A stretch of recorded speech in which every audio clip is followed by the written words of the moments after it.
Riel Casimero. Introducing Luis Pantera Neri. Heto na nga mga idol at markahan na ninyo ang inyong mga kalendaryo dahil nakatakda na ang muling pagbabalik sa ibabaw ng lona nitong ating bida na si General Cuadro Alas Casimero sa darating na April 18 ng kasalukuyang taon at makakasagupa niya dito ang isa ring malakas na kalaban at dating world champion na si Luis Pantera Neri.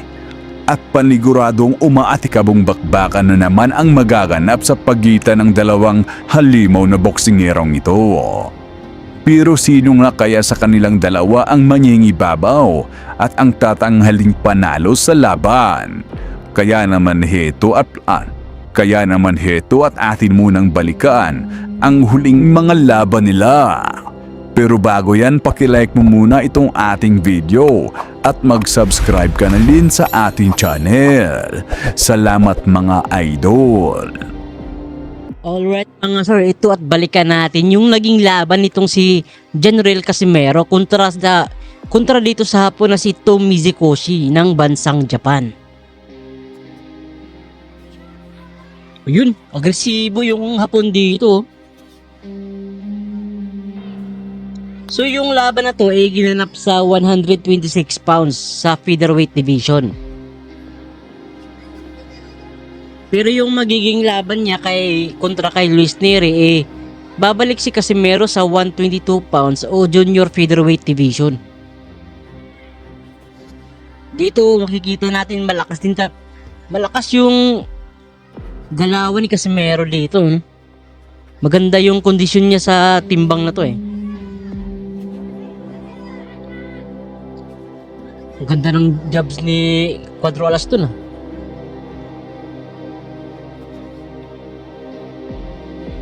Yun, body shot.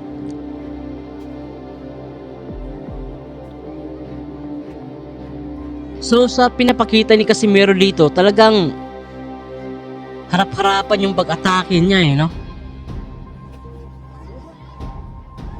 Panay power punches yung binibitawan ni Cuadro Alas dito .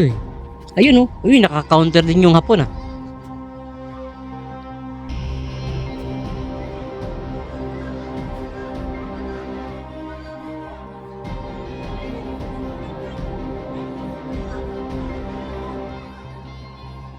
Yun, ganda ng left hook ni Casimero dun.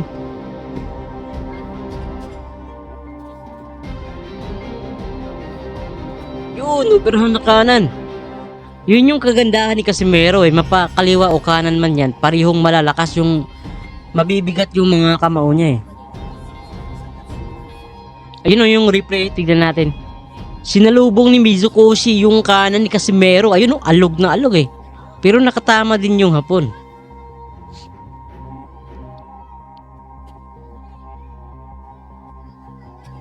Ang didiin talaga ng mga body shot ni Cuadro Alas dito Bigig! Panay body. Yun, body shot na naman. Grabe Dumadagundong yung mga binibitawang suntok ni Casimero. Uy! So sa magiging laban niya kay Luis Neri, talagang aasahan natin na bakbakan talaga Kasi parehong mga agresibong knockout artist yung dalawang boksingero . So posible talaga na may babagsak sa laban.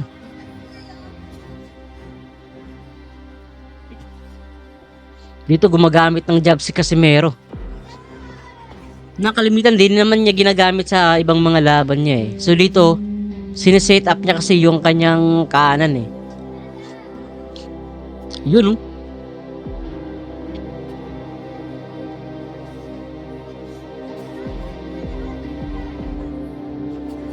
Yun, naka-counter din yung hapon Yun yung isa din sa dapat bantayan ni Casimero. Open din siya minsan pag umatake . Prone din talaga sa counter din itong si Cuadro Alas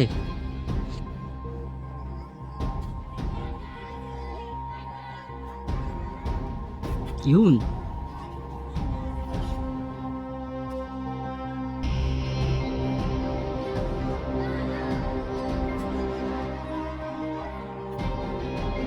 Big! One to combination mula kay Quadro Alas. Yun, dumudugo na yung ilong ng kalaban eh. Nag-angas pa eh.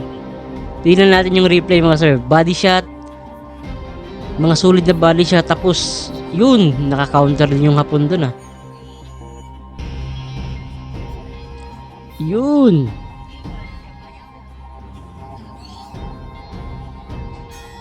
Basag na rin yung ilong ng Hapon dito.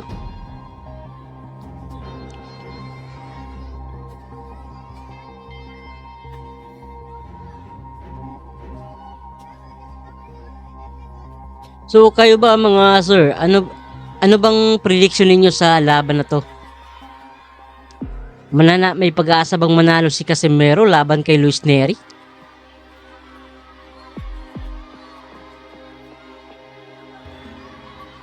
Pero kung sa power to power naman, tingin ko may kayang pabagsakin ni Casimero si Neri kung magawa niyang patamaan ng sulit.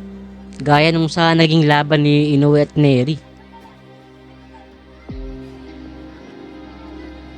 Yun, tinatamaan din si Casimero dito. Ayun oh.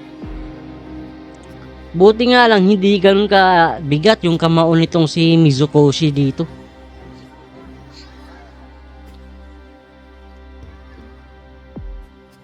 Yun, one to combination, jab tsaka body shot. Yun. Kawawa na yung kalaban dito, men. Basag na yung mukha niya, men. Yun, tinamaan ng jab si Casimero dun ah.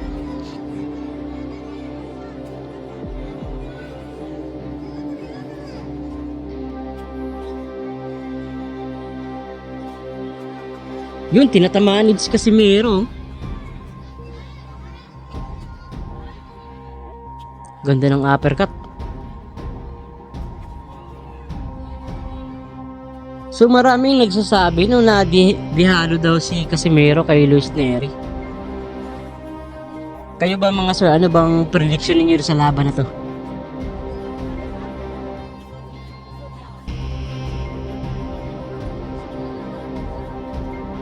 Yun, tumatama din yung Hapon eh. So ang magiging question lang din dito kay Casimero eh yung kanyang stamina, no? Kung magagawa ba niyang ma-maintain yung stamina niya hanggang sa late rounds.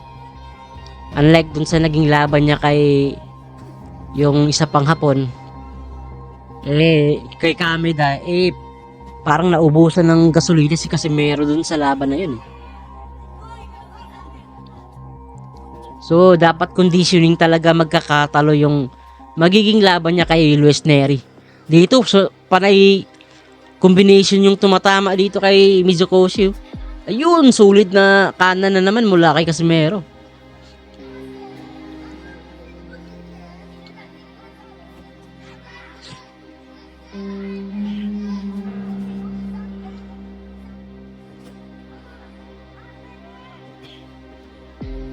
Digig! Wala na, dumudugo na naman yung ilong ng Hapon.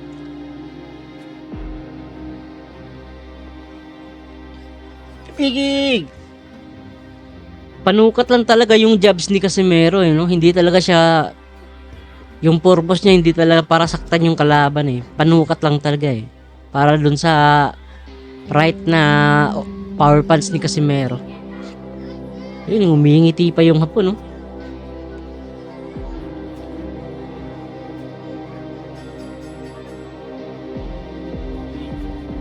Okay, replay, tingnan natin. Jab, tapos kanan na right hook. Yun.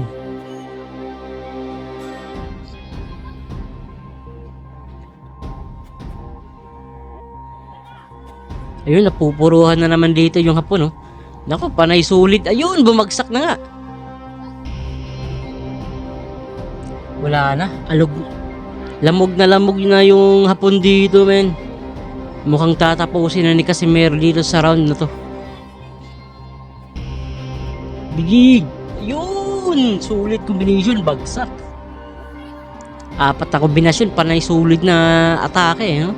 Ayun, tinapos na nga ng referee yung laban.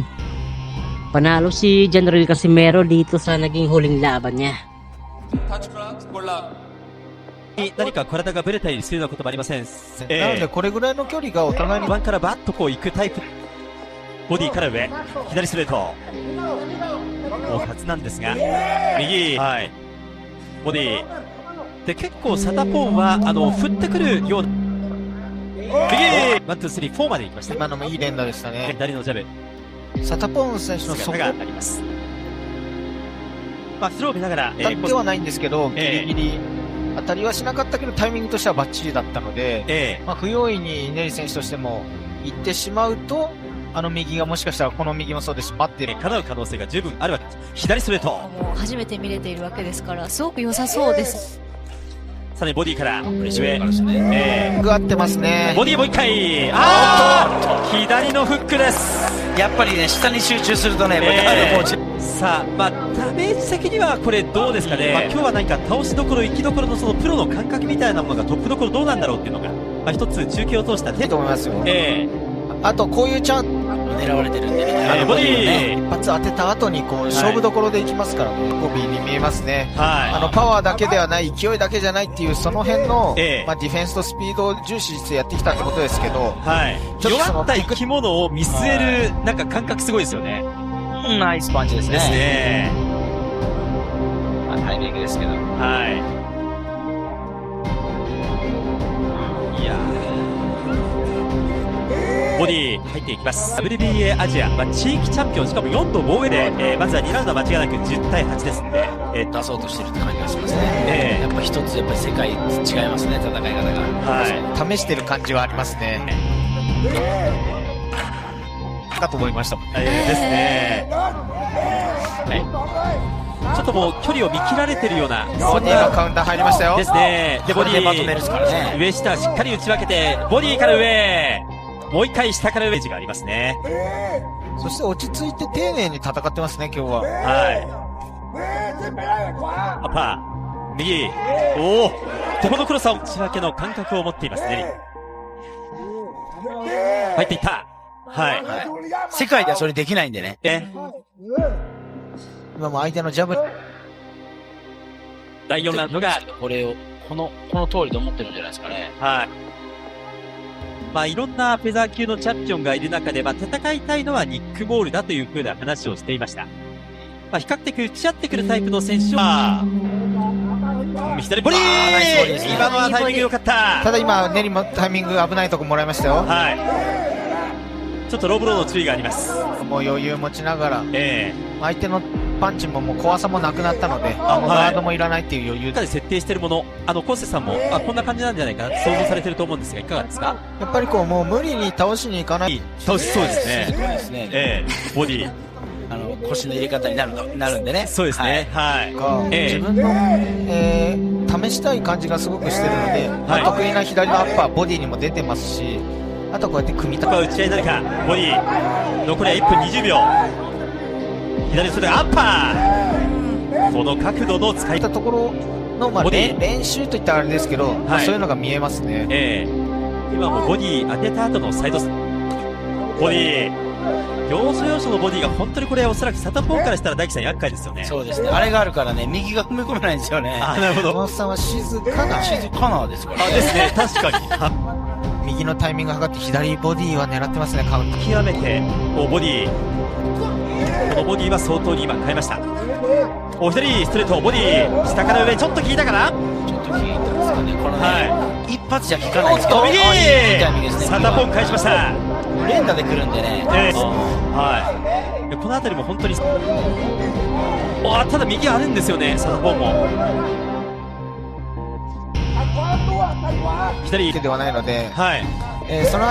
その間にサタポン選手、余裕見てる間にちょっとだけサタポン選手も慣れてきましたね。なのでここで、まあもう、いいやってなるんだったら、この、強く打ち込んできますね、このラウンド。はい。ボディ。そして右。1個上げてほしいですね。はい。それぐらいの出力差はある感じですもんね。時に無理に連打に行くと、ああいうことが起こるんですよね。いや、本当に静かにボディ。ボディ。第5ラウンドがですよね。こう倒しにも別にこう、行ってるわけでもなく、タイミングで倒せたらいいかなっていうぐらいな感じで、はい。今日の助っ人やった時なんてもう刈り取りに行ってるじゃないですか。ですねもうはい倒しに行ってるじゃないですか。ええまあ、スタイルもスタイルなんでしょうけども。ステルナ、サタボン。右のフック、ようやく大振りが一つきました。ボディー。なんでボディは正直いいと思いますよ、めちゃくちゃ。さあ、前に来るサタボン、右フック。こういうところね。まさに開きますもんね。ちょっと怖いです。ネリーにとっては。これですよね、ネリー選手の良さは。と比べるとは落ちてるのかもしれませんけれども、こうやって返してはきます。こうやって終わってしまったりとかすると、なかなか KO には結びつかないんですけど、1ラウンドかけて倒しにあれ打たして、はい、ボディー。もう相打ち覚悟で出るぐらいじゃないと。おボディーからいった。ボディはいいんですよ。これ、ボディでもパンチもあると思うんですよ。そうですね。ですね。静かな炎と紹介していますが、ボディから上へつなげて、でもまだ着火は十分にはしていません。左カウンターのボディそうですね。はい。打ちまづらいと思うんですよね。下から来るから。ちょっとローブローの注意はあります。はい。これですよね。まさに。はい。はい。アッパーも見切っています。左のショートアッパー、左フック。いい打ち分けですね。なんかすっと。そしてボディダブル。なんでこう、まだチャンスはありますけどね。はい。考えですか。継続すべきですね。やっぱりサタボン選手としては、どんどん攻めるべき。僕はね、でもこう、ここから新たな予想として、ボディ10ラウンドのなんかどっから倒しに来ると思うんですよね。カウンターの右ストレート。ぐらいですかね、今、サタボンの勝機は。はい。自分でスイッチは入れるしかないというのが。入れる気がないならもうあれ。このままいっちゃうのかなっていう空気感みたいなものは若干漂い始めてるんで、サタポイントって幸いな、それに火をつけるようなきっかけがどこで生まれるかなんですが、でしかも新しいプロモーターと契約をして、その初戦というところですから、そこはチャンスはあるわけですもんね。そうですね。はい。こんだけボディも打たれながら、サタボン選手も打たれ強いですね。ですね。ここはプッシュです。これから世界に向けて無駄な試合は一つも、使えないという状態。今30歳になっているネリです。スピードだったり、年代にさらにスピードだったりっていう、のが欲しいですよね。はい。このキャリアここまで来て、ギザ級に上げたからって、こう試したいことはいっぱい試せばいい。ボディ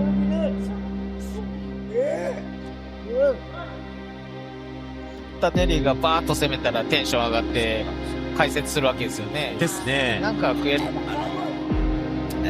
ゲロア選手とやった時にね、相当効いたやろうなと思ってね。ただこの試合に関してそれはこう悪い弱いってよく聞きますけど、ボディは強化できるものなんですか？ないですね。やっぱり悪い、負けてる展開バッティングですかね。ですね。そう見たいんですが、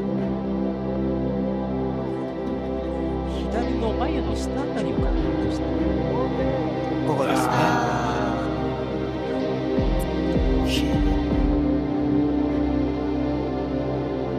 止まりましたか。はい。確かに。